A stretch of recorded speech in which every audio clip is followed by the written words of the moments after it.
ወደዚህ ስራ ከመግባቴ በፊት ያው ቤት ውስጥ ነበር የምውለው። 10ኛ ክፍል ትምህርት ጨርሼ አጋጣሚ ልጅ ወለድኩኝ። ልጅ በማሳደግ ቤተሰቦቼ ጋር ሆኜ ቤት ውስጥ ነበር የምውለው። ምንም ስራ የለኝም ነበር። ሄልሜታስ በስሩ ማሰልጠን እንደሚችልና ሰልጥነን ደግሞ ወደ ስራ ማስገባት እንደሚችል የስራ ፈጠራ እንዳለ ሰማን።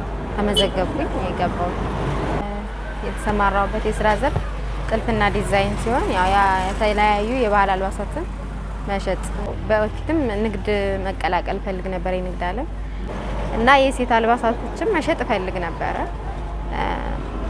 በዛን ሰዓት ያው ያለው የስራ ብዙም ዝቅተኛ ነበረ።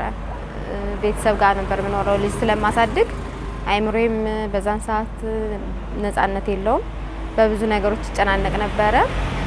እሰራለሁ ለወጣለሁ የሚል ሀሳብም የለኝም ነበረ። ማህበረሰቡም ያለው አመለካከት፣ ቤተሰቦችም ያላቸው አመለካከት በቃ እዚህ ደርሳለሁ የሚል አመለካከት አልነበረኝም ከኔ ጀምሮ።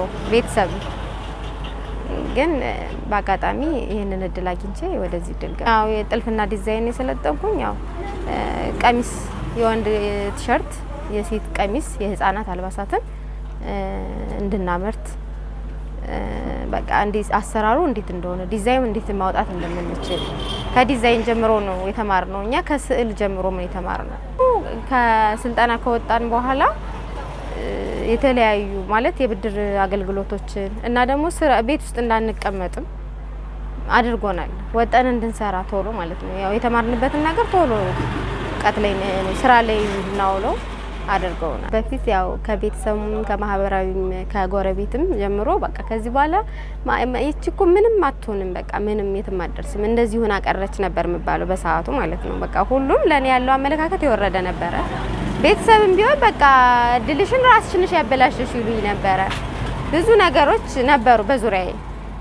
ግን አሁን ላይ ልክ ሄልሜታስ ገብቼ ስልጠናውን ከጀመርኩ በኋላ ተመርቄ ደግሞ ይህን ስራ ስከፍት ደግሞ ማህበረሰቡ ለኔ ያለው አመለካከት እየጨመረ በቃ እዚህ ደረሰች ከሷ ተማሩ እየተባለ ብዙ ነገሮች መባል ጀመርኩኝ። ቀጣይ ደግሞ አሁን ይሄንን በከፈትኩበት ሰዓት በዛን ሰዓት ያው የልጅ አባቴ የተወሰነ ነገር ቢያግዘኝም እዚህ ግባ የሚባል ነገር አልነበረም። ሁለታችንም ተማሪ ነበርን። አሁን ላይ ግን ልጄን ትምህርት ቤት በራሴ የግል ትምህርት ቤት በራሴ ማስተማር ችያለሁ።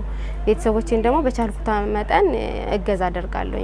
በተወሰነ ነገር አግዛቸዋለሁ ቤተሰቦቼ እና ያው ይሄ ለውጥ አለ።